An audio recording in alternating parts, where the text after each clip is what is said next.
Улуттар биримдиги партиясынын бул жолку жолугушуусу алыскы Баткен районунда уланды. Жолугушууда партия лидери Мелис Мырзахматов Баткендеги бир катар социалдык көйгөйлөрдү айтуу менен чек ара маселесине токтолуп өттү.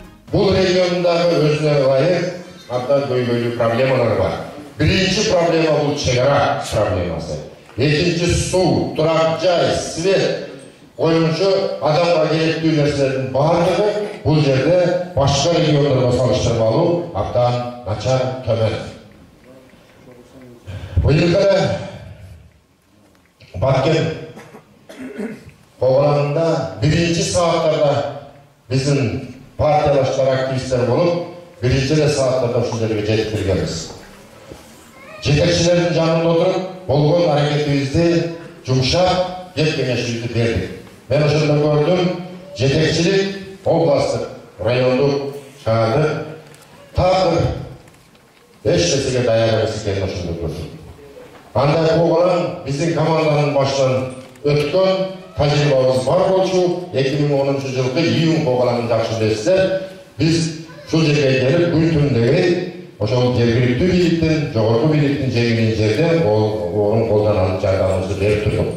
Ошондой эле партия лидери Мырзахматов Баткенде калктын жашоо шарттарынын төмөндүгүнөн улам тургундар үйлөрүн кулпулап кетип жаткандыгын белгилеп, андыктан элдин жашоо деңгээлин көтөрүү керек экендигин белгиледи. Биз зээнеттен баштап чек ара айылдарын кыдырып келдик. Бир да шарт жок. Керек болсо 21-кылымдын береги болгон интернет да жок, свет жок, суу жок. Анан калк жапырт көчүп кете баштады. Ошо жағы салынган үйлөрдү кулпулап кетип баштады. Эл Бишкектен, Россиядан, Оштон жер издеп, ошо жака көчө издеп камынып баштады. Эгер биз чек арадагы тургундарыбыздын жашоо шартын көтөрбөсөк, ошону коргой турган деңгээлге алып чыга албасак, тикезин тартып танка койгонубуз бир жол.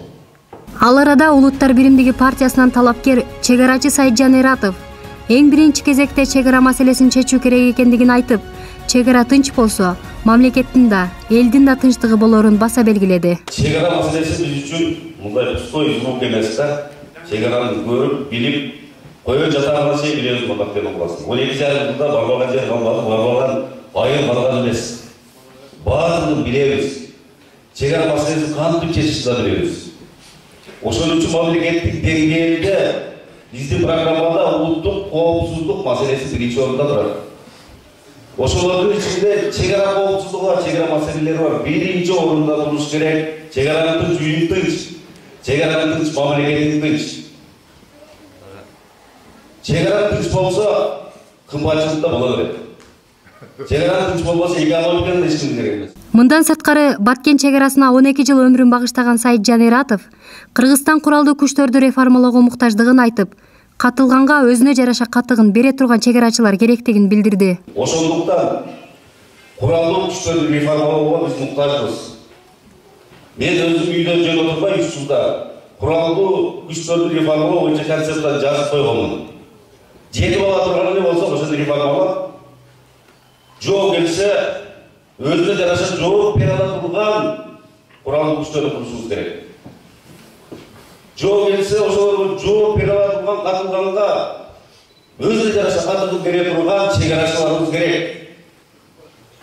Чек ара кызматында дагы мен ошол жерде өскөнмүн, ичкен кудума түкүрбөйм. Бирок кадрлар туура эмес тандалып коюлуп калып атпайбы? Министрдин балдары келип жетекчи болуп, билерман балдар онун колунда иштеп. Мындай справедливость жок да. Эмне үчүн жооп астырып келсе, Бишкектен сурайт экенсиң. Солдат болуп кызмат кылгандарыңыздар араңыздарда бар. Часовой болуп карабалда тургансыңар да. Бир жалгыз адам эле бастырып бере берсе токто дейсиң. Токто болсо асманга атасың. Ого көнбөсө өзүн атасың. Аттырып кирип атса сен атпай эмнеге отурасың? Талапкер Бактыгүл Момбекова Улуттар биримдиги партиясын тандаган башкы себебин айтып, төмөнкүлөргө токтолду.